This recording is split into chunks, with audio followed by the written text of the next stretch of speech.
South Africa recorded their first win in Group D with a 3-1 success against Burkina Faso despite losing Bongani Zungu to a red card in the second half for retaliation. Bafana Bafana raced to a 3-0 first half lead with a highly controversial Percy Tau goal, followed by strikes from Themba, Zwani and Sibusiso Vilakazi. Well, Burkina Faso's consolation was a superb free kick by Bertrand Traore just 3 minutes from time. Now, Senegal's top Group D after late goals from Diafra, Sakho and Cheikh earned them a 2-0 win at Cape Verde. They now need to win one of next month's doubleheader against South Africa to qualify. But all 4 teams remain in contention. Now, Senegal have 8 points with Burkina Faso and Cape Verde on 6 and South Africa on 4. Senegal and South Africa have an extra game left because they must replay a match originally won 2-1 by Bafana Bafana that was annulled over match manipulation by the Ghanaian referee. And with me now in studio is our digital sports producer Sibusiso.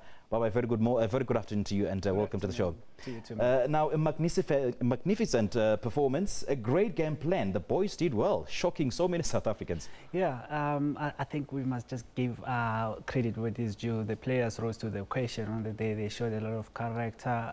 They showed that they wanted this match to be won by them so that they could qualify for the World Cup. So I think we need to actually applaud them, pat them on their backs. They did very, very well.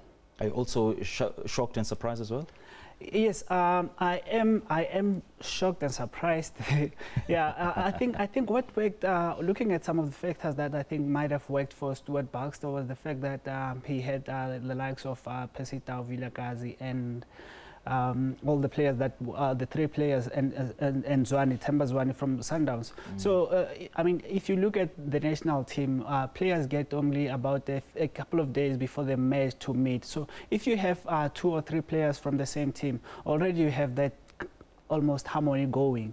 Players who are at club level there together every day of the week. So it seemed to work well for Stuart Baxter on the day. Going forward, we looked very good. Even at the back, the return of Itumeleng Khune was very good in terms of organizing the defense and stuff like that. Morgan Gould was very good on the day, and the likes of Clayton Daniels. The experience was there. I think we had a very good match. Basically, they had to do what they had to do, collecting 3 points. I mean, that's expected on home ground. Yeah, sure.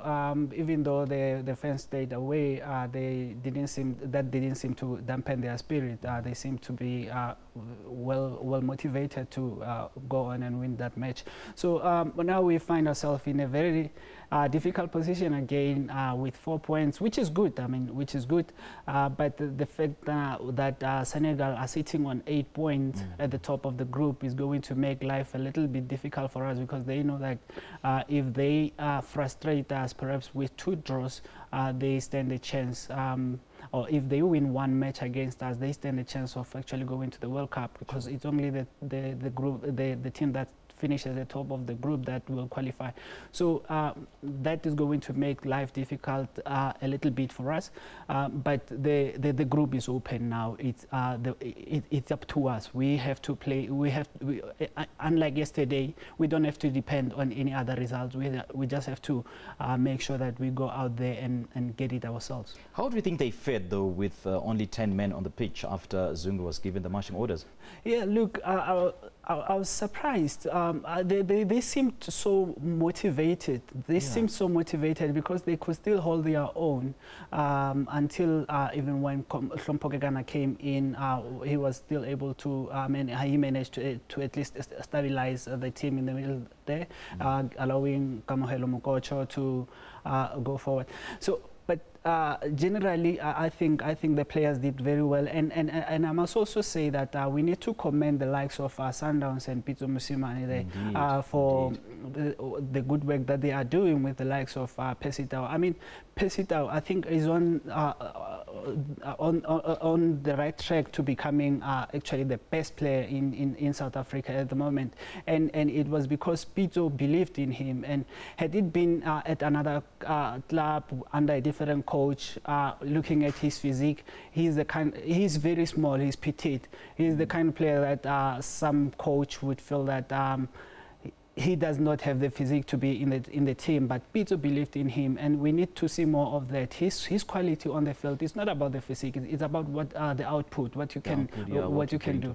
And looking at those 1-2s between him and Zwani and Vilakazi, we saw glimpses of what South African football should be like, and also the fact that these players from Sundowns have been exposed so much to African football seems to be working a lot for Bafana Bafana. So it only goes on to show that if South Africa and across all clubs, if they were to be able to replicate or multiply the kind of quality that we see at Sundowns, Bafana Bafana would actually then go on to become the best on the continent and even in the world possibly. So I think what we need to learn from what we're seeing at Sundowns is to look at the likes of Percy Tau and all those players, the likes of Vilakazi, look at the structures that they have come through over the years and try and make sure that more and more players come through the same structures, the kind of training and the exposure to competition that they've been exposed to from a very young age, and make sure that we build on that. Yeah. Now, having said that, Sipo, Ugandans, Ethiopians and Algerians were in full voice at their respective stadiums yesterday, knowing very well that their chances of qualifying for Russia are long over. But here in South Africa, you have to convince people to support Bafana Bafana.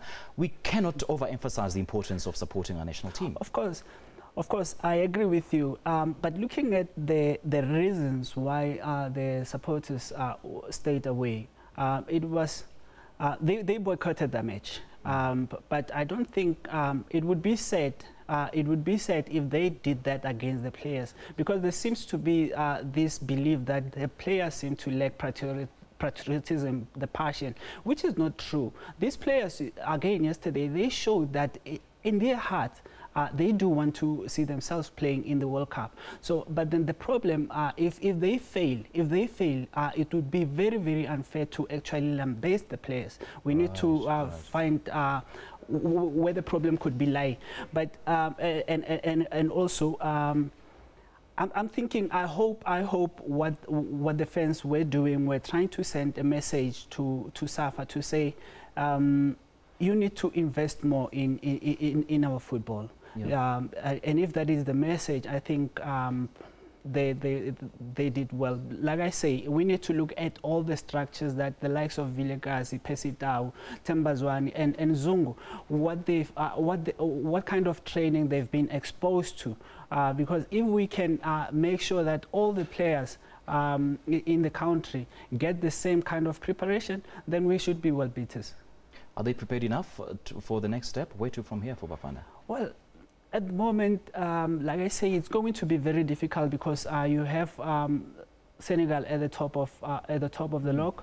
They know that it is also within themselves to make sure that they thwart Bafana Bafana.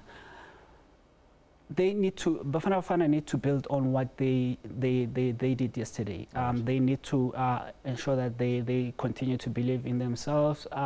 The experience that we saw in defense, we need to continue. We need to build on that. Make sure that if it's not broken, don't fix it. The good movement, the cohesion that we saw in attack, let us build on that. Let us build on that. It's going to pay off. All right, Sipo, let's leave it there for now.